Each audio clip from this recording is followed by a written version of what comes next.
So, hi everyone. Thank you for joining us for yet another workshop in the DMZ's Crisis Management series. We appreciate you being here with us. Today, we're lucky enough to have Michael McCarthy here to give you some advice on leading through trying times. The setup of this workshop will be more AMA style, so feel free to please leave your questions in the comment section on the YouTube stream, and we will be reading them to Michael as we go. Michael is a seasoned business exec who has over 2 decades of experience helping tech companies, startups, and international businesses, as well as experience in the financial service. We've been fortunate enough to have Michael as a DMZ EIR for a period of time, and now he's moved on to lead yet another startup. So we know that he knows what it's like to lead companies through these trying times, to have been through previous economic downturns and crises in the past. So we're hoping that you'll find lots of help here in this session. Great. Thanks so much, Emily.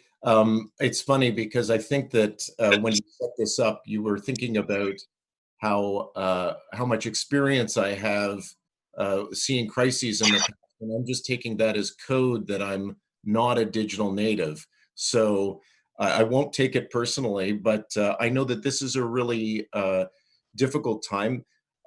Crises are often, it's especially when they're the first of their kind, it's really difficult for us to think about how to navigate. And as a leader, you need to really start to come up with a thesis. You have to come up with your own understanding as to how long is this going to be, how deep is this going to be, and how is it going to affect things. For many of us that are within the entrepreneurial context, the thing that we're thinking about right now is cash, because really there's only so much cash in the bank. And ultimately, you've got to be thinking about how do I stretch what I've got to cover the period of time that I think this crisis is going to last for me. Personally, I would say this is probably a 3 to 6 month window. And what I would say is that beyond 6 months, what's going to happen is we're going to enter a new normal. We cannot exist this way for some sort of prolonged period of time. It's just not economically feasible. So what's going to happen is that you have to come up with a thesis, not only in terms of how long this lasts, but you also have to have an understanding of what's the new normal going to be and how are you going to operate in that context of new normal. And you have now the next 3 to 6 months or whatever you believe this duration to be to now set your organization up for that new normal. So while I appreciate that you've got kind of the crisis and the urgency associated with preserving cash and having it stretch, you're going to really need to think about how do I position myself for what's going to come out the other end. So as you look at preserving cash, among the things that you might want to think about are really, how do I get more cash? And so realistically, there's only 3 things you can do to get more cash. You can increase your revenues, you can decrease your costs, or you can raise capital. And all 3 of these things are going to have their own specific challenges and nuances at this particular time. Obviously, increasing revenue, if you can continue to sell in this climate, continue to do so. That's always your best form of cash. In reality, some businesses are going to struggle. Ultimately, if you're selling, the person who's making a buy decision at this point needs to know you're on their top 10 list of problems. And the reality is that items 1 through 7 are now occupied by COVID-19. So one of the things to think about is that you still have to have an extraordinarily strong value proposition and solve a need in order to continue to sell. The second thing to think about is that you can reduce costs in a time like this. And that's maybe great advice for a huge organization that's got thousands of employees, but it's pretty difficult when you're running an already lean startup to reduce your costs. And I might even encourage you to take a bit of a counter thesis on this, which is this is a great time to make good pickup decisions. This is a great time to find some star talent that could be brought onto your team to really make a difference, especially given that the business operations environment in the future is going to be different. And then the last piece has to do with raising capital. Raising capital is never easy. This just makes it all that harder. And I think that what you're going to find is that there's a lot of entities that are out there that have just pulled back, that don't have the funds, that are reserving capital to double down on investments that now need an extra 6 months of runway. But there are visionary investors out there that have deep pockets, that are well funded, and you need to find the ones that are truly right in the line for you. There isn't as much capital floating around in the ecosystem as there used to be. But there is still capital that's out there, and there are still strategic investors who are looking to make really smart investments at this point. Yeah, I think that those are things that everyone has had on their mind. I know we had a conversation earlier this week via the workshops about fundraising during this period, thanks to Ripple Ventures. But it was definitely an issue that people are seeing is what do we do in order to keep ourselves moving forward in a positive direction, even if our industry is not doing the best at this point in time. And I think a lot of folks have questions. I have a few questions here from some of our founders, and I'd welcome anyone who's tuned in. I know there are quite a lot of you to start posting your questions in the chat, so that I can ask Michael what your questions are, so he can give you his thoughts and some perhaps advice on what to do next. So the first question that we have from a founder has to do a lot with this, making sure they have capital prepared for themselves. And that is, how do they tactfully collect on current agreements that have been signed? How do they collect that payment? Yeah, so I mean, one of the benefits that we have right now is that a lot of software companies in particular that are using SaaS models have the ability to turn off the service that they're offering. Now, this goes back to how much leverage you have and the resonance of the solution that you're providing to customers. So if you have something that's absolutely mission critical for them, it becomes important for them to deal with you fairly, because by losing the service that you offer, it potentially puts the rest of their business in jeopardy. If, on the other hand, you have something that's a little bit more ancillary to their business, this might be a very difficult conversation to have. Um, at the end of the day, though, I would really encourage you to speak just candidly and honestly about it. You know, we're a startup. If we don't collect these funds, it's going to put our viability in jeopardy, and then we won't be around to give you this service. So I think that, quite frankly, speaking honestly and not necessarily directly to the collections people, but to the people that are actually using your service, is a really effective way to go. The other thing to think about, though, is that sometimes you can re-engineer terms. So, for example, you might say, you know what, let's give you a discount right now, or at least a deferral of some of the payment that you owe us, because it's sometimes better to get 50 cents on the dollar than to get 0 cents on the dollar.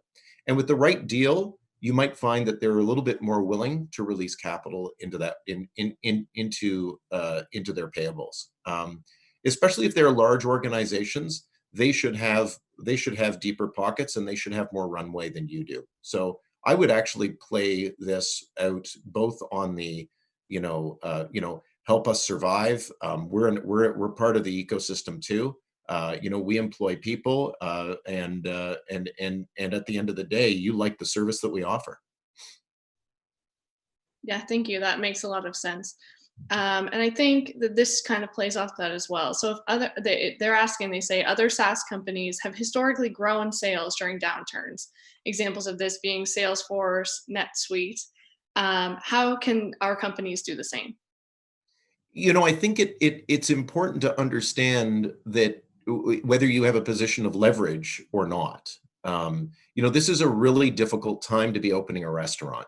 And yet, if you're providing an online streaming service, you should be doubling down. So the reality is that the crisis doesn't float all businesses in the same way. And you need to figure out, how does this crisis become something that we can capitalize on, because we have a solution that's now even more meaningful for the markets that we serve.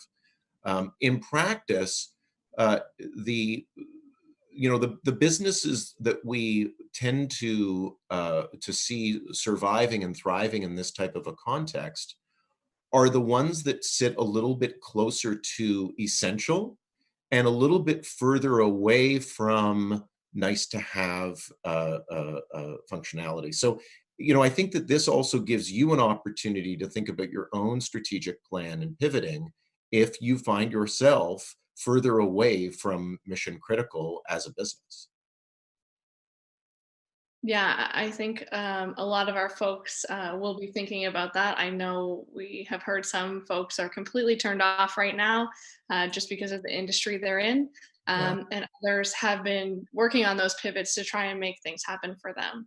Hmm. The next question says, how can you leverage your team during times of uncertainty?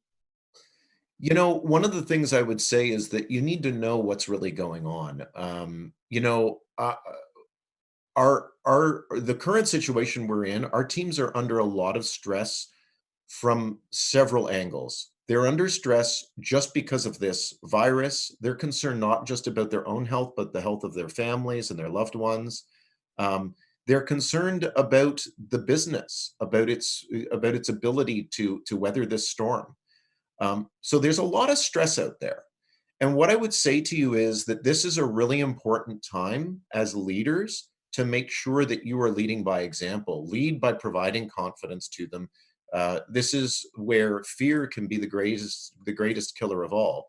And I think that what you want to do is you want to make sure you're taking care of your people. Get excited about the things that are connected to their results and their performance. Right? Every day, we do a stand up and we get to call out all the great things that are going on in the organization. We talk about all of the great sales calls that we've done. Um, I will tell you, in this particular context, the the team that we have has never been more engaged and higher performing. Having said that, there's a lot going on. There is a ton of stress. And what we try to do is we try to make sure that we're there to support those team members as they go through it. We make sure that they're getting enough sleep. They make sure that they're getting the appropriate exercise and time with their families. And if they need to step away, they do. And so I think that this is a great opportunity, not just to invest specifically in your people, but also to invest in the culture that you're trying to create over the long term. It's at times of crisis that we see what people are really like and we see what organizations' cultures really stand for. So this is a great opportunity to put that forward as leaders and to define the culture that you want in your organization. Yeah, and in terms of putting that culture forward, what are some thoughts around ways that founders could, lightly or start to implement those things? It's funny. We had no idea how to do this, right? We were a typical tech company where every once in a while somebody would have a work from home day, and we totally support that. But the reality is we were always in the office. Um, so all of a sudden, everybody's working from home. And what became important was for us to set up some new etiquette around, hey, like just Slack somebody over that question or jump on a Hangout call. We actually, as a team, as a leadership team, made sure that we have every day we do a daily stand up. Even if I'm on a sales call and I can't be there, one of the other leaders on the team just takes the call and makes sure everybody connects at that point. And quite frankly, the other thing that we did was, and I think most organizations are doing this, is, we have a fireside chat every Friday evening where we just hang out, everybody gets a beer, and we sit around in our bunny slippers and we just talk. We don't talk about business. We just talk about the crazy stuff that's going on in our lives and what our kids are doing, and you know, whose dog learned a new trick. Like, we really try to make sure that we have time to connect outside of the intensity of the businesses that we're operating. Yeah, it's tough. I think when you're operating an intense business with a tight team and tight deadlines, trying to turn major things around, especially in times like these where you have a lot on your mind, even outside of work. Even though before you felt like there was no more room in your mind because work was there, and so I think a good question would be. You mentioned a little bit about how this can only go on for so long before we'll turn into a new normal. What are your thoughts around what that new normal might look like? I think that it's interesting. I don't think that there's been a better advocate for carbon emission reduction than COVID-19. I think that now that everybody's working from home and we've kind of figured it out, I think it's going to be really bizarre for us to say to somebody that travels 45 minutes from Brampton to come into an office in downtown Toronto to say, yeah, well, now that COVID 19's done, come on in. So I think that we're going to see that the concept of work from home is going to be much more established, and I think that that's going to have serious ramifications for real estate, for example. Um, so I think that we'll definitely rethink that. I think that the idea of social circles is very likely to change, and I don't know that this is something that's directly connected to every business, but I think that we need to realize that the way we interact and the people we interact with, especially the ones we are in physical contact, I would expect that that's going to go back a little bit in time to an era in which we're going to have some relationships that we do hold closer than others. We have a lot of social media platforms right now that don't distinguish between your brother and somebody that you've never met that connected with you, halfway around the world. And I think that what we're likely to see is that there's going to be this sense of degrees of separation, and I think that it's going to be more enforced because the reality is that COVID-19 is not is not really the crisis. It's just the first of many versions of things that look like global pandemics. And so now what's going to happen is that we're going to start risk planning around global pandemics now that it's happened. The reality is that until it's happened, and I'll tell you that 15 years ago, I was actually on a project to work on a global pandemic reaction plan for one of the Toronto municipalities. Um, it's interesting because at the time it was just really a paper, a desktop type of exercise. I think that we're going to be thinking about risks in different ways. So that would be my broad commentary. The other thing, though, I think that's going to change very dramatically is that there's going to likely be a divide in our social structure. We have those that are able to work remotely, and the reality is, while it affects them and they're working from home, the things that are most material are still quite stable in their lives. They have jobs, they're able to put food on the table. They have a certain sense of belonging in the employment environment that they're in. And then we have other people that are not really part of the knowledge work economy that are connected to a lot of our traditional industries, people in manufacturing, people in the service sector.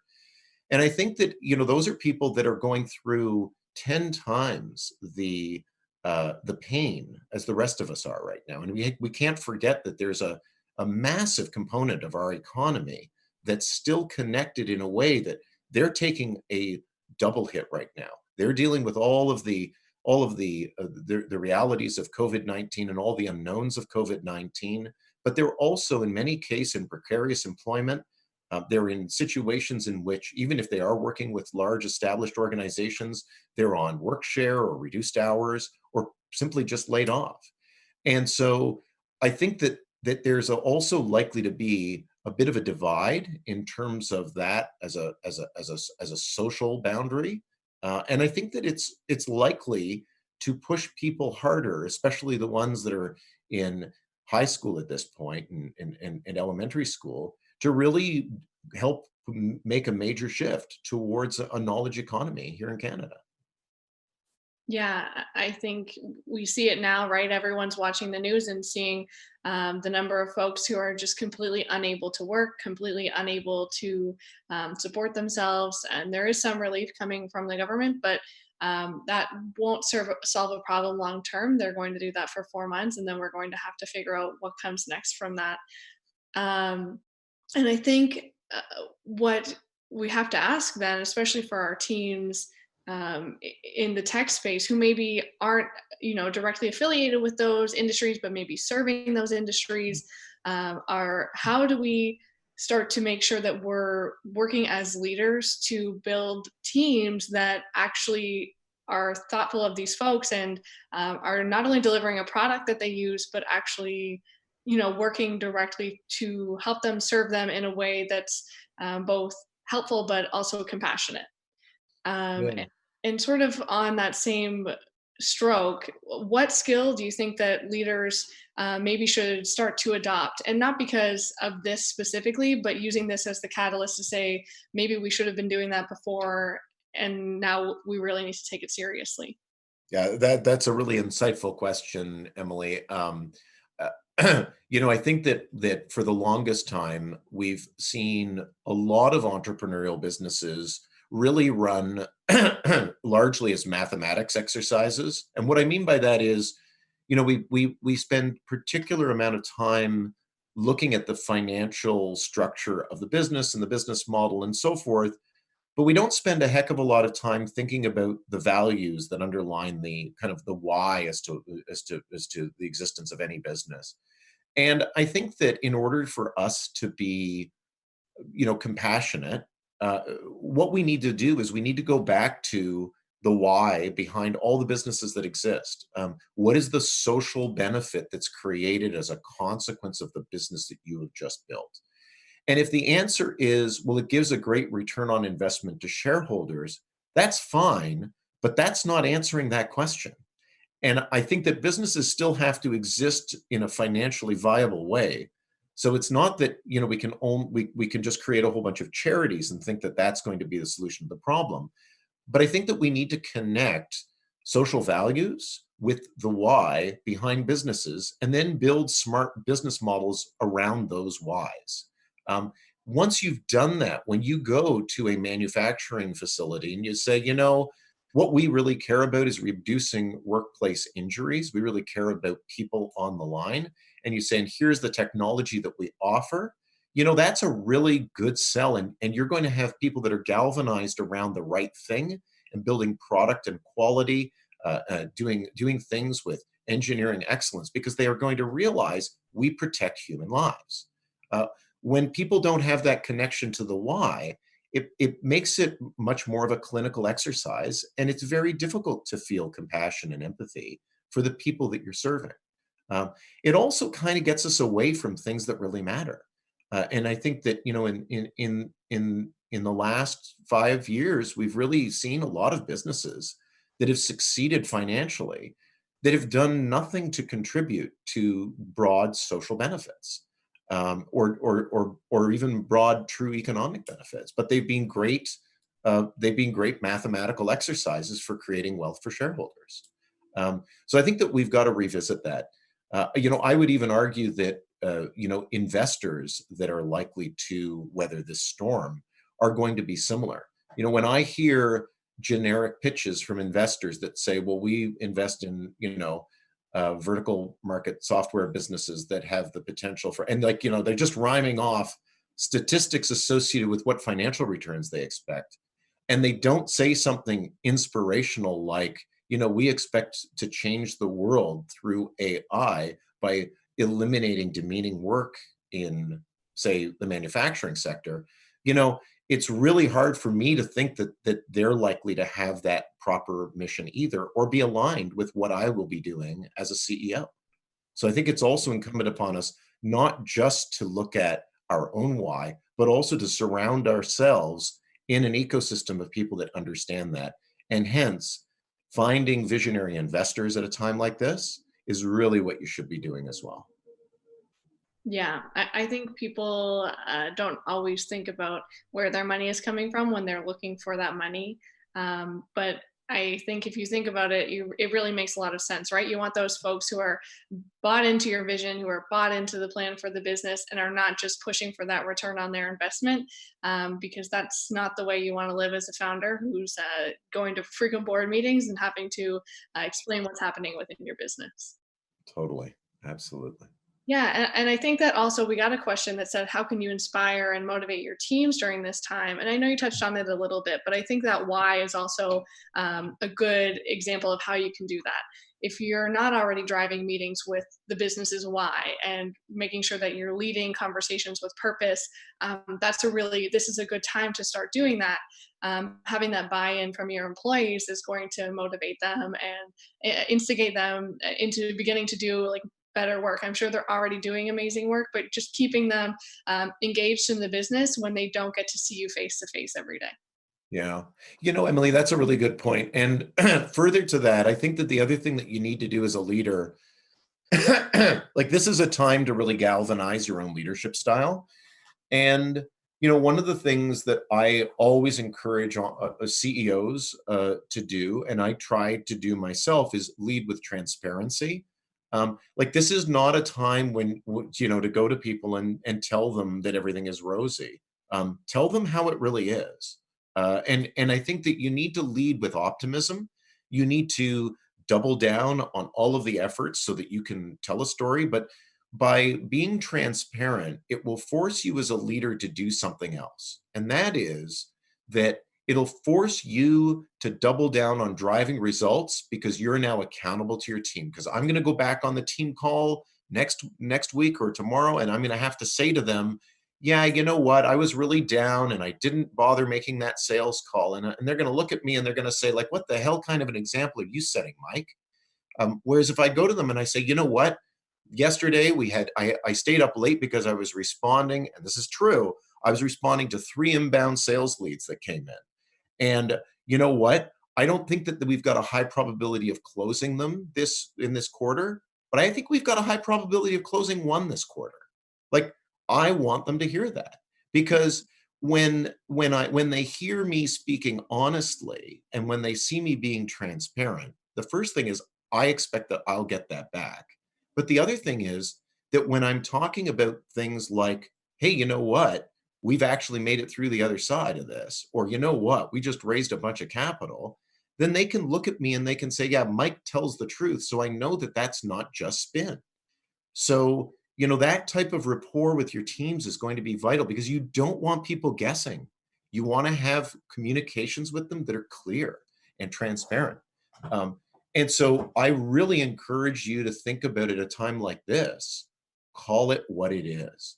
Don't try to brush it under the carpet. That's not going to serve you well. And truly, nobody's going to believe it.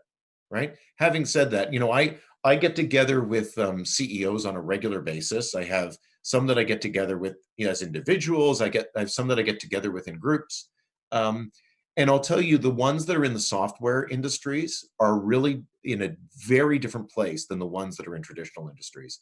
And so we do have to remember, like, this is also a time to reinforce the benefits that the people that are in your companies are facing because they've made good choices in terms of career, right? Maybe a little lucky, but to a large degree, we're not feeling this like a lot of other people are.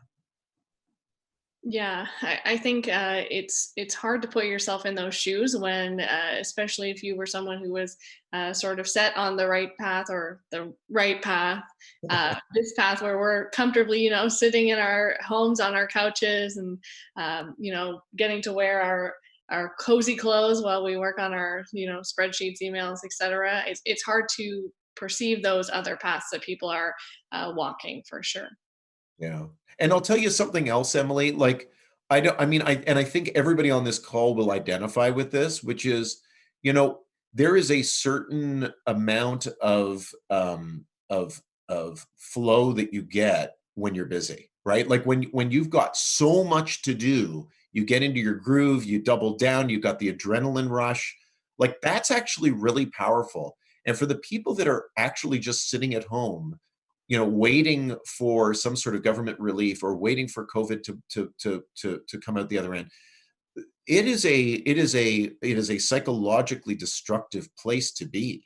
And so the other thing to remember is that work provides us with a certain amount of psychological stability, and the more intense and the more personally challenging, the more I'm pushed by the work I do, the more resilient I become. And so remember that for your teams as well.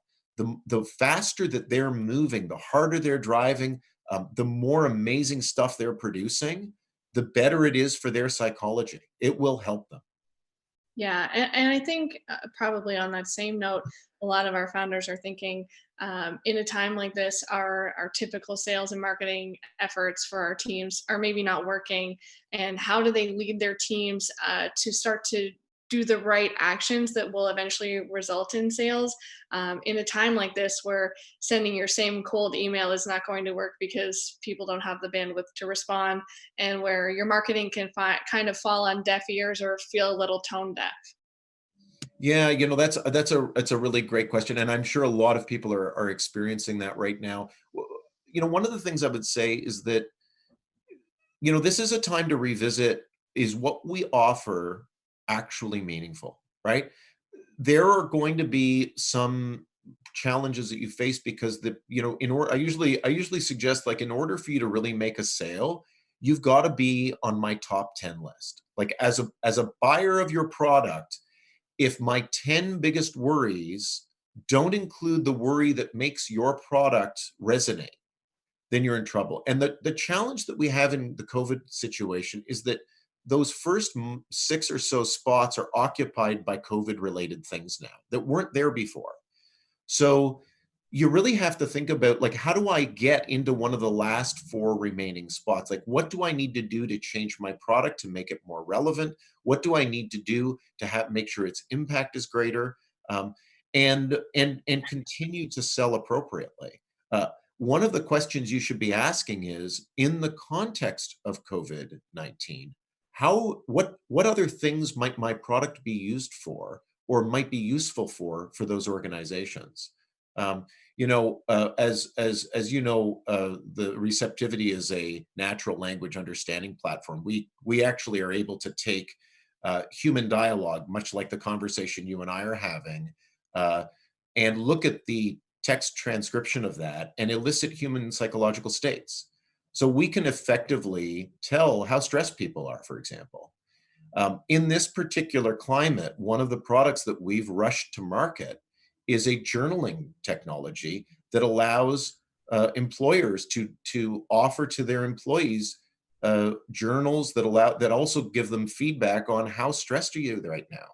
And connecting that to your employee assistance program is a great way for people to help those who are in isolation, because the managers aren't there seeing how much you're stressed about a particular project or the health of your family, or where your next meal may come from. So one of the things that we did was we just looked at the various products we had and said, like, what's relevant now, and really doubling down on things that support wellness and mental health was important because of that. But the reality is, the other areas that we have products in are in, like, for example, risk management is a massive domain for us. And we've had very active conversations with organizations looking at risk management, insider threat detection, looking at, for example, employee fit and things of that nature. So code of conduct violations would be another example. So among the things that you need to think about is that if your product is still at the top of mind for the people that you're selling into, you will still be able to sell. If not, think about what else you can do to reconfigure your product given the nature of the crisis that's in front of you. Yeah, that makes complete sense. And we got another question that I think is kind of on the same thread. They're asking about advice on, and you talked about, pursuing customers and making sure that if your product can be related to some of these crisis management bits, that's where you're targeting in on, your highlighting. But what about if your customers are actually on the front line of the COVID-19 fight? For example, your customer is a nonprofit or your customer is a hospital. They obviously require the most assistance and would still need your product, but now they're some of the hardest people to reach on the planet, likely. Yeah, we've had a couple of those as well. This is also a good time to think about deploying some of your product free of charge into, like, there's something to be said, and I'll go back to the earlier conversation we just had about values, right? And thinking about mission and why. Like, if you're really there to help, this is a good time to go out and go to that particular charity and give them some support when they need it. Uh, you know, so what you might be able to do is to say, hey, you know what, the product, I'm just going to give it to you for the next 3 months while we get through this, and then we can talk about what it's going to cost afterwards.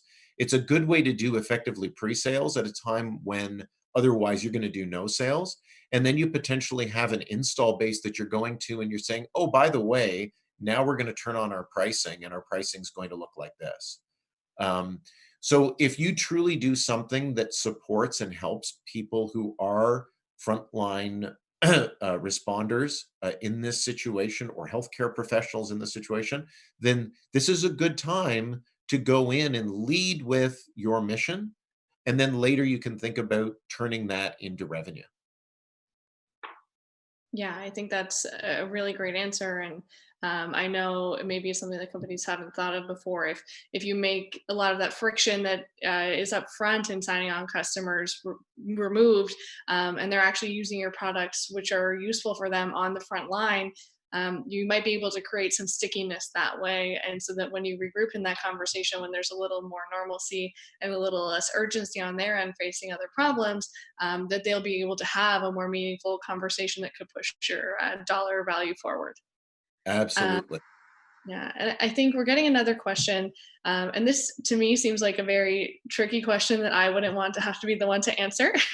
And it asks, which one do you think is more important for an incorporated startup today? Technology development or raising capital? Yes. So, I think that whenever we talk about raising capital, whether we're in the midst of the COVID crisis or not, you know, I think that it's appropriately described as a full-time job that you're doing on top of being a CEO. And I don't think that that changes at all. So I think that if you're thinking about raising capital or you're in a position where you need to raise capital, you just have to do it. You still have another job to do, which is building your business. If raising capital at any time, whether we're in the middle of a crisis or whether the skies are blue, you know, you can't stop building your business while you're raising capital. So I really would encourage you to think about these as being multi-threaded ways of running your business. Um, go through your capital raising cycle. What I would encourage you to do though, and I see this as being, I've seen CEOs that don't take this approach that get completely overwhelmed by the capital raising process, which is get to know fast. Like if you're in a conversation with somebody that's not going to fund you, get to know fast, stop the conversation, say, thank you very much. I just don't think we're a fit. I had a conversation like that very recently with an investor that was introduced to me. Just there was no way. We're a big NLP AI platform, and this was an investor that really bets on singles and doubles. Like there's just no alignment. So I would encourage you to do your research in terms of who am I going to even speak to. Most investors are actually quite good at listing what they invest in on their website, both in terms of an articulated investment thesis, as well as by putting some of the investee companies up. And you can get a sense as to like, is this a good partner for me or not? Once you've culled that list, like you shouldn't have to go out to 1,000 investors to get your capital. You should be in a position where it's somewhere between 20 and 100 in conversations or calls.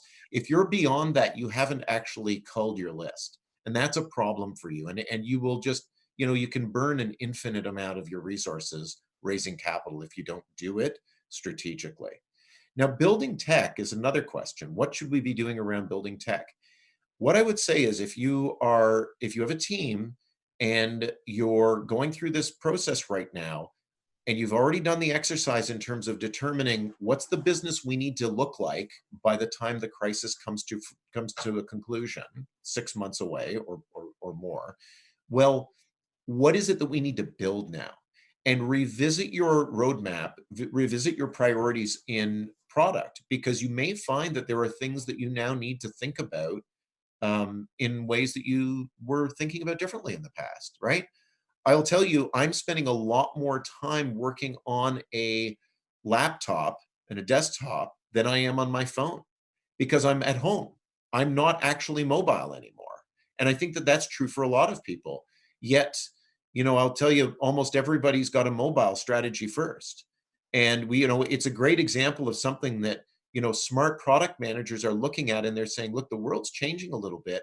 Maybe we need to rethink what our priorities are, right? Maybe conserving bandwidth is much more important than thinking about multi-device integrations. So I'll Yeah. just encourage you to continue to think about the product you need to build at the end of this cycle. Yeah, I think that that's very true. We're looking at right now. We look at these. All of our companies are talking about how they're looking at their product and trying to find other ways to get it into markets. And I've heard some very creative ideas, and that can only happen by being willing to shift your focus, by having a good roadmap, and also being willing to light your current roadmap on fire and start from scratch. Because sometimes where you're at is just not going to be effective with the changes in the market and the changes in society. Another question I would ask when you mentioned about raising capital and how you kind of have to do it anyway. If you're in that position, it's just going to have to happen. Would you change your approach to how you're talking to VCs at all, or would you sort of stay on the same path as you would in normal times? So, I think that it's interesting. There are multiple. The investment community is not responding to this in a consistent way. So, I think that we have some investors that have raised a lot of capital that are still um, aggressively deploying based on the thesis that they raised the capital on. And I think that they're stable in the way that they're approaching things. There are other investors that are stopping and they're revisiting their investment thesis in this context. So while there's a little bit of a stutter, I would expect that at some point they're going to come back to market, but it's necessary at that point to understand how they're going to invest. I think that the last piece of this is that we've got some investors that, maybe didn't have the same pedigree as some of the more established firms, didn't have the same kind of experience on the team. We've seen so many venture capital firms emerge over the last little while. Um, it's really difficult to keep track of the landscape. At the same time, when you're raising your first, second, or third fund, you don't have exactly the track record that's going to necessarily see you in a position to easily close for capital in this economic environment. And so I think that a lot of those investors are just simply no longer present. Every single dollar they have will be reserved for follow-on rounds within existing portfolio investments to give them up to 6 months of runway. And where we see companies that are, what sometimes happens even within the VC's portfolios is that they will pick winners and losers because they may not be in a position to double down on everyone. And so what they'll often do is they'll say, you know what, these three businesses out of our portfolio of 10, we believe have a real solid shot at not only surviving, but also thriving post crisis. We're going to starve others and we're going to feed these ones. And so, even if you have existing investors that to draw on, you may want to go back and revisit how their own investment thesis has shifted as a consequence of the crisis. So I think that raising capital in this context really requires that you go back and look at how every individual organization that's relevant to you has changed its own focus and its own thesis. Do you think that some investors are going to get like a little bit harder with who they're looking to invest in? So yes, they have their thesis, but are they going to put up, higher roadblocks in terms of what their expectations are for where you're at for that same capital? And I can tell you my thought process on that would be the reason I ask this is because I think that a lot of funds might start to get pressure from their LPs who, in times of downturn, can often see very high returns on investment in the market by pouring money into there. And VC, everyone knows the money's a little bit. It's high stakes, high rewards. That's why LPs invest. But when that starts to sort of level out with the possible large returns from the market, do you think that that plays into investors and how they're thinking about investing? It's a really good question. And the other thing to think about, Emily, is that at the end of the day, the track record of a VC is based on IRR. And so if there's going to be an IRR implosion as a consequence of this, like if they do end up with a couple of companies that just get weeded out, or they see that the time horizon is longer, then I mean it's just going to affect their financial returns. The reality is that in order to continue to be valid as an entity, they need to find a way to raise the IRR. Having said that, there's only so much pressure that one can put before things become really difficult. Now, I think that what's happened over the last maybe 5 years or so is that there's really been a lot of capital sloshing around in the entrepreneurial ecosystem. And as a result of that, I think that valuations have been higher and inflated than they should have been. And I would say that there's also been a number of entrepreneurial companies that, under tighter conditions, simply wouldn't raise capital. Um, this is one of those moments where that reality will be realized. And I think that in the same way that I would expect VCs that don't have the pedigree, experience, or track record, um, or soundness of investment to not necessarily survive. I would say that the same thing is true of many entrepreneurial companies that were funded under conditions that they probably won't be funded under anymore. Um, I think, though, for companies that have strong management teams, for the companies that have sound product, I will say for the companies that have good values and a good understanding of their mission, um, that have demonstrated good market traction, I think you'll still be able to attract capital. Um, I think that what ends up being the pressure or the raising of the bar is going to be reflected in, I'll just call it this, like a return to normalcy. So I don't think that we're going to see bizarrely inflated companies that get $100 million valuations with less than $1 million in revenue. I just don't think those sorts of things are going to happen in this particular climate. But I think that what we will see are companies that are tracting well, that are demonstrating good growth, even if they have slowdowns over the COVID-19 horizon. I think that they're still going to be able to attract capital, and they're going to be able to attract capital at reasonable multiples. It never makes sense for a VC to go in with a disproportionate multiple on valuation, because it just disincentivizes the management team, and that's not a recipe for success. No VC is really trying to get the maximum amount of equity in your business, not the intelligent ones, because that doesn't result in the team driving for results. So, there's only so far that bar can move. I think if anything, it's gone the other way, and now what we're going to see is a return to normal. Hmm. And I think on the other side of that, for founders who aren't currently in position where they have to raise capital, what are some things you think that they should be doing if they're hoping to sort of push off being in a place where they need to raise capital, where capital becomes the next step? What are some wise moves for them in their business? Yeah, I mean, one of the things to think about is, this is you have to know your own business to some degree. If you, for example, don't expect to be selling in this market, then I wouldn't be hiring salespeople. But this is also a great time to pick up that star engineer that's sitting in another early stage entrepreneurial company that's worried, right? Because for the most part, if you can be strategic about this, you can pick up some great people that you might not otherwise have access to. It's also a great time to kind of double down on product and really think about, what is it that we want to build.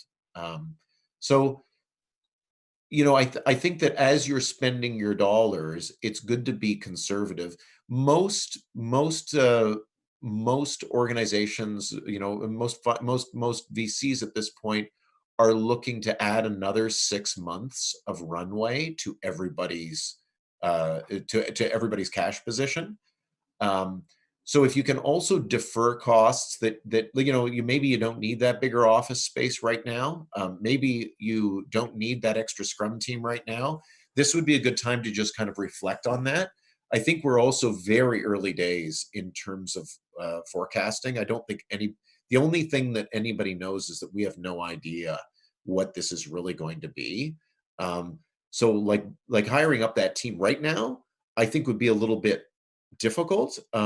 Hiring that team in 3 or 4 months is a better time to reevaluate that question. So, I think that you can be prudent with some of the dollar spend in that way. Uh, but I think that part of this is also, having the confidence to go forward and make good buys at a time like this.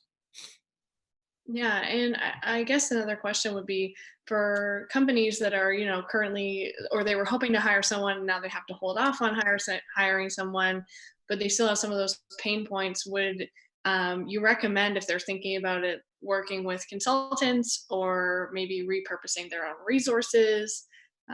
What are some thoughts there? Yeah, I mean, one of the things I would say is that, my view on anything related to consultants is that if it's truly core and strategic to your business, you shouldn't have somebody who's not part of your organization working on it. So, if you have something ancillary to your business that's not like, you just that truly is a commoditized element of what you're doing, that's a good time to think about giving that to others. Um, but if it's truly central to what you do, I'm very reluctant to let that get outside of the shop. Um, and especially as you go to work with larger enterprise clients, they're going to want to know that you actually have full control over the code and who's worked on it, and what their background checks look like, and so forth. Um, so just that's just one thing. In terms of using other people to help you, I think we're also in a position now where there's a lot of talent that's sitting out there in limbo. So it's not a bad time to use somebody on a contract part-time basis, because there's people that have gone through their own employment journey and might be sitting in limbo right now looking for something, and a nice contract would be something that would really help them. So I don't think that that's a problem, as long as it's not strategic to what you're doing.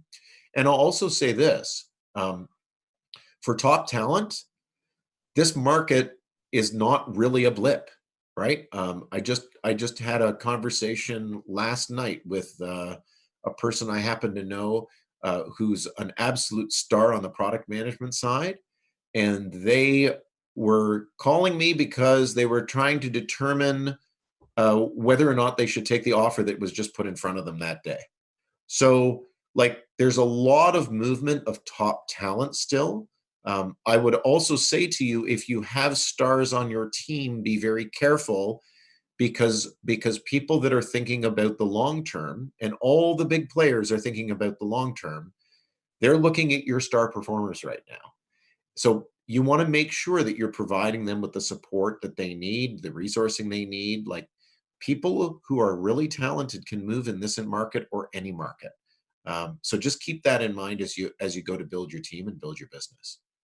Yeah, and do you think that there are like ways of either communicating or expressing like to your team and to your team members, like, yeah, of course, it's great to build a great community and to have that leadership, but also, to sort of share that person to person connection to make sure that they know that not only are they valuable to the business, but that you value them yourself. Yeah. I would say the other, like, I mean, it depends on your culture and how you lead. It's really good to call out people's accolades in front of the group, right? At least I do that all the time. And, some cultures might not like that. They might consider that to be embarrassing. So you have to kind of figure out what's right for you and the people you're working with. But I really like to sort of make sure that people know that what they're doing is valuable, and connect it back to the why. Like, especially if you're a business that's there to do something that's going to change the world, I want to know why that database migration is actually feeding into that mission, not just that it was successful, and how much more performant your application is because of it. Yeah, those 30-second speed increases, that, or, even 2 minutes, those things are very small in the scheme of things when you think about the folks on your team and who they are as holistic people. Definitely Right. improvements for you, but to them, those are just things that they're trying to do as part of the day, and don't necessarily create those connections. Yeah. I'll tell you, I've now met every dog and cat of my team members because of this work from home situation. And we actually had a meeting where everybody had a pet on their lap. And it was just another way where we're getting this more personal connection. So, every group is going to be different, but it's really important to figure out how are you connecting with people even at a time like this. Yeah, definitely. I can definitely say the same for DMZ. We had a staff call the other day where our director of happiness was there, and folks, if you check out our website, that's a dog. But we don't usually get to see our director. They're usually out of the office. So it's Yes. been nice to make those connections. Yeah. That's great. Well, I think we've pretty much hit time here. If anyone has a last minute, pressing question where you're thinking, I need this answered, Michael's the guy who's going to know. I'm going to give you 30 seconds to post it now.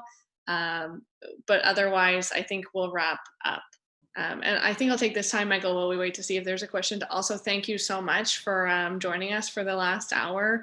You talked about a large number of topics and gave a lot of advice, but I think it's been super useful for our founders. I know I've learned an awful lot for sure, and we really appreciate, even though that you're already, running an entire business right now, that you've taken that time out to help us in the community.